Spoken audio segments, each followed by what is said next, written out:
अस्सलाम वालेकुम जी। हुक्मरान नशे में हैं। जेडी वैंस ने कहा है we love Pakistan, field marshal मेरी ज़िंदगी में बड़ा अहम है। शहबाज शरीफ साहब वैसे ही हर टाइम घबराए हुए रहते हैं। नवे नवे सूट पाए जा रहे हैं, इंटरनेशनल ट्रिप्स हो रहे हैं, मौजें लगी हुई हैं।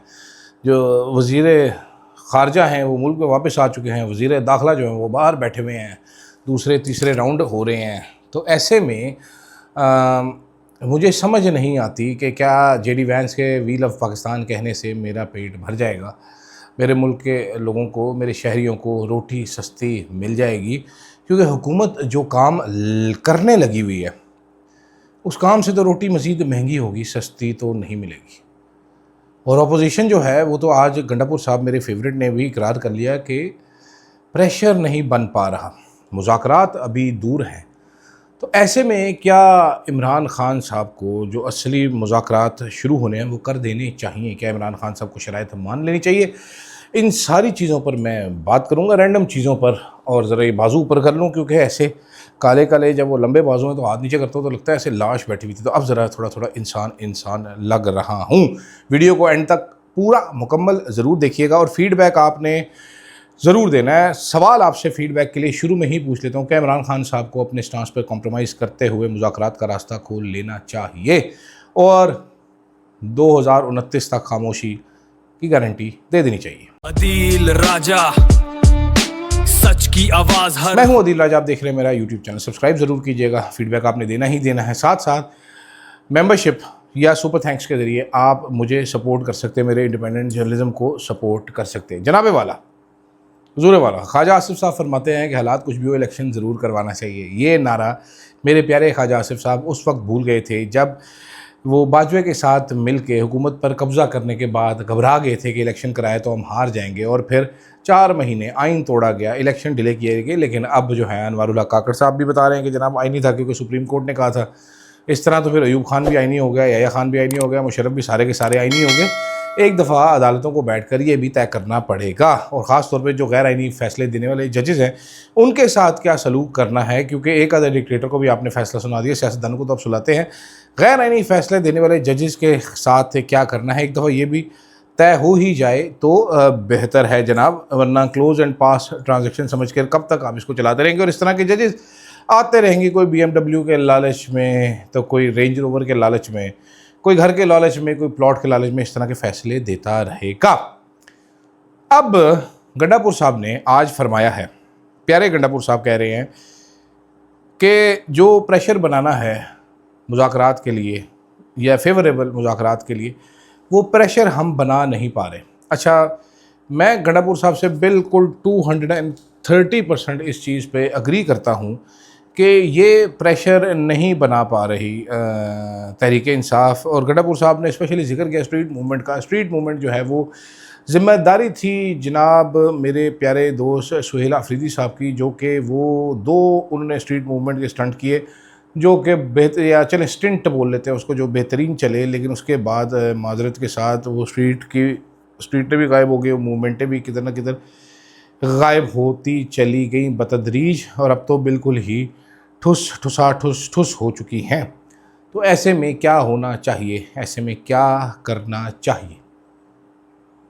तहरीक इंसाफ क्या ही ऐसा करे कि प्रेशर क्रिएट हो। एक चीज़ मेरा ख्याल है, मेरी नाक़िस राय है, तहरीक इंसाफ ने जो एक चीज़ की है वो बड़ी इंटरेस्टिंग है। वो सबसे इंटरेस्टिंग चीज़ ये है कि आपने बजट में, कल मैंने एग्जैक्ट आपको बताया भी था कि किन किन हेड्स के अंदर चेंजेस करके मुज़म्मिल असलम साहब ने पैसे छुपाए हैं कि वफाक की आंखों के सामने पैसे हैं, वफाक को मालूम है कि पैसे पड़े हैं और वफाक ले नहीं सकता। हालांकि राना सनाउल्लाह साहब इस बात पे इंसिस्टेंट है कि ऑटोमेटिकली हम पैसे काट लेंगे, जो कि अगेन गैर आइनी होगा। लेकिन ये हुकूमत कौन सी कोई आइनी हुकूमत है या आइन की वजह से ये मार्ज़ वजूद में आई? ये गैर आइनी हुकूमत है, आइन को रोंद के पैरों तले आई है। तो देख लेते हैं, इसी जब आइन को हमेशा रोंदा जाता है, वैसे तो खालिद खुर्शीद साहब ने जो बोला था कह रहा था वही चाहिए, फिर अनवारुल्लाह काकड़, मोहसिन नकवी, फैसल वाडे, ये लोग मार्ज़ वजूद में आ जाया करते हैं।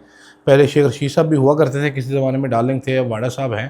तो ये डार्लिंगों का अंजाम भी फिर बाद में पता चलता है, डार्लिंग को भी दुपट्टे खींचे जाते हैं, कोई ऐसी बात नहीं। लेकिन तहरीक इंसाफ ऐसा क्या करे कि right amount of pressure exert हो सके? अभी तक Tehreek Insaf has failed to create any pressure, right amount तो छोड़े, एनी प्रेशर व्हाट्सोएवर, कोई बिल्कुल ठोस प्रेशर है इनका, तहरीक इंसाफ वालों का।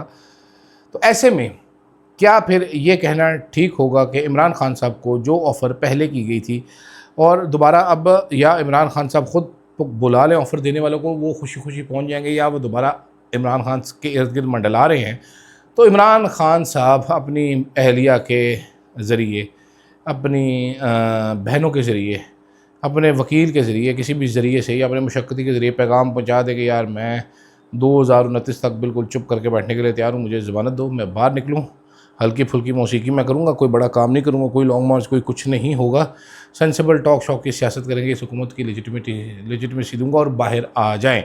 क्योंकि अनफॉर्चुनेटली तहरीक इंसाफ तो किसी भी किस्म का इस तरह का प्रेशर बनाने में नाकाम है। आपकी इस मामले में क्या राय है, ये कमेंट करके मुझे ज़रूर बताइएगा। दूसरी बात मैंने जो करनी थी कि जब फैमिली लिमिटेड कंपनियां जो है वो हुकूमत में आ जाती तो फिर ऐसे ही होता है। बड़े सारे लोग हैं, वो पहले मरीम नवाज़ की जो नारे मारते साफ़ी मारते थे, आजकल वो बता रहे हैं कि भाई मरीम नवाज़ ने तो अपनी अब्बू और अम्मी के नाम पे हॉस्पिटल बना दिए। मैं हमेशा से, जब भी नून लीग का कोई बंदा नवाज़ शरीफ कैंसर हॉस्पिटल, नवाज़ शरीफ ये वाला हॉस्पिटल, मरीम नवाज़ क्लिनिक जो है, मतलब फ्रॉड आप देखिए इस मुल्क में। मैं आपको समझाता हूँ, ये आपको समझने की ज़रूरत है थोड़ी सी। नवाज़ शरीफ ने क्या अपनी जेब से पैसे लगाए हैं जो नवाज़ शरीफ के नाम का यहाँ पर कैंसर हॉस्पिटल बन रहा है, या नवाज़ शरीफ IT सिटी बन रहा है, या बेगम कुलसूम नवाज़ फॉर दैट मैटर वो बन रहा है? इन्होंने कौन सा ऐसा काम किया कि बनाया जाए? सरकार का पैसा है, मेरा पैसा है, मैं टैक्स देता हूँ, हर महीने बाकायदगी से टैक्स देता हूँ, बड़े सालों से देता चला रहा हूँ, 20 साल से कमाई कर रहा हूँ। उसमें से 1-2 साल होंगे जब टैक्सेबल इनकम ही नहीं थी, उसके अलावा हमेशा मेरे पैसे कट जाते हैं जनाबे वाला। हर महीने मैं देना नहीं भी जाता तो भी कट जाता है। उस टैक्स के एवज मुझे कुछ मिलता नहीं है। मैं पानी ख़रीदता हूँ, मैं सफाई ख़रीदता हूँ, मैं सिक्योरिटी ख़रीदता हूँ, मैं बिजली ख़रीदता हूँ, कोई रिलीफ नहीं मिलता मुझे। मैं ख़ुद बीमार हुआ, मुझे प्राइवेट हॉस्पिटल में जाना है, मैं टैक्स पेयर, मैं अच्छा टैक्स देता हूँ। अब तो बेरोज़गार हो गए, कम टैक्स हो गया, अभी भी टैक्स पेयर हूँ, लेकिन अच्छा टैक्स पे देता हूँ। जब से फाइलर नॉन फाइलर शुरू हुआ तब से फाइलर एक्टिव टैक्स पेयर की लिस्ट में हूँ हमेशा से। मैं सरकारी हॉस्पिटल नहीं जा रहा, मुझे सेहत ख़रीदनी पड़ती है अपनी, मैं जा नहीं सका सरकारी हॉस्पिटल। तो जनाबे वाला कहने का मकसद ये है कि आप मुझे देते क्या हैं मेरे टैक्स के एवज़, और वो जो मेरे टैक्स का पैसा है उससे आप नवाज़ शरीफ के नाम का हॉस्पिटल बनाते हैं। मरीम नवाज़ साहिबा इतनी सेल्फ ऑब्सेस्ड हैं कि वो बेसिक हेल्थ यूनिट्स का नाम चेंज करके अपने नाम पे कर लेती है, हर चीज़ अपने नाम पे कर लेती है, जो पहले से स्ट्रक्चर चला आ रहा है। उसके साथ साथ और क्या करती है वो, और जनाब मैडम ने काम ये किया है कि अपनी अम्मी के नाम पे, अपने अब्बू के नाम पे सारे प्रोजेक्ट्स रखती है। This is the curse of a family limited company. अब इनको बनाते हैं सारी चीज़ें अपने बाप का माल समझ के इस्तेमाल कर लेंगे, और ये हो भी रहा है और ये होता चला जाएगा। मज़ीद ये करने आने वालों को बाद में समझ भी आ जाएगी, इस चीज़ की समझ बूझ भी आ जाएगी। लेकिन इससे ज़्यादा इंटरेस्टिंग क्या है, ये भी सोचने की ज़रूरत है। ठीक है, वो ज़्यादा इंटरेस्टिंग चीज़ ये है कि हमारे पैसों से इनको ये खोल के दे रहे हैं, साथ साथ ये कह रहे हैं नोटों पे नवाज शरीफ की तस्वीर लगा दो, साथ साथ disregard, complete and utter disregard of people of Pakistan भी है इनका।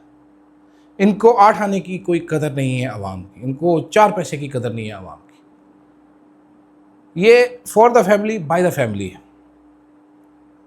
और ये ऐसा ही रहेगा जब तक ये साइकिल टूटेगा नहीं। ये साइकिल पाकिस्तान की तारीख में 60-70 सालों में इमरान खान ने एक बार तोड़ा है। इमरान खान के रास्ते में इतनी रुकावटें खड़ी कर दी गई है कि बहुत सारे लोग कहते हैं कि जी Imran Khan is history now, Imran Khan will never be able to make a come back.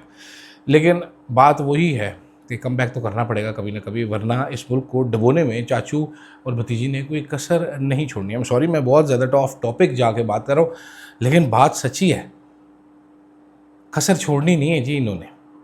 इन्होंने इस मुल्क को रहने के काबिल नहीं रहने देना। अभी नई वारदात इस हुकूमत की, हुकूमत प्राइवेटाइज़ कर रही है डिस्कोस क्या हैं जी, ये इलेक्ट्रिक सप्लाई कंपनियां प्राइवेटाइज़ कर रही हैं।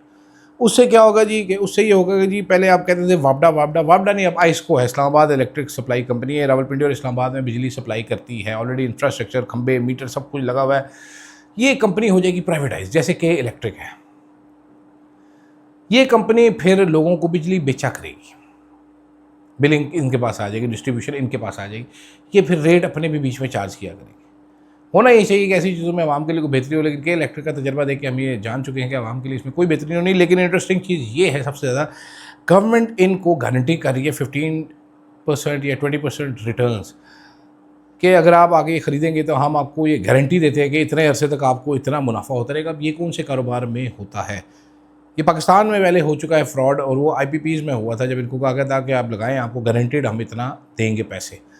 कैपेसिटी पेमेंट्स कह लेंगे इतने पैसे तो आप बनाएंगे ही बनाएंगे, इसके ऊपर बना ही सकते हैं। मैं मिसाल के तौर पे मैं कारोबार खोलना चाहता हूँ 1 लाख रुपए से, तो मुझे हुकूमत आ गई कि काका 1 लाख रुपए तो कारोबार तो खोल रहे थे, तो 15,000 रुपया तो तेन गारंटी है कि महीने का तू कमाएंगा, इस तो ज़्यादा कमा सकना है, इस तो घट नहीं कमाएंगा।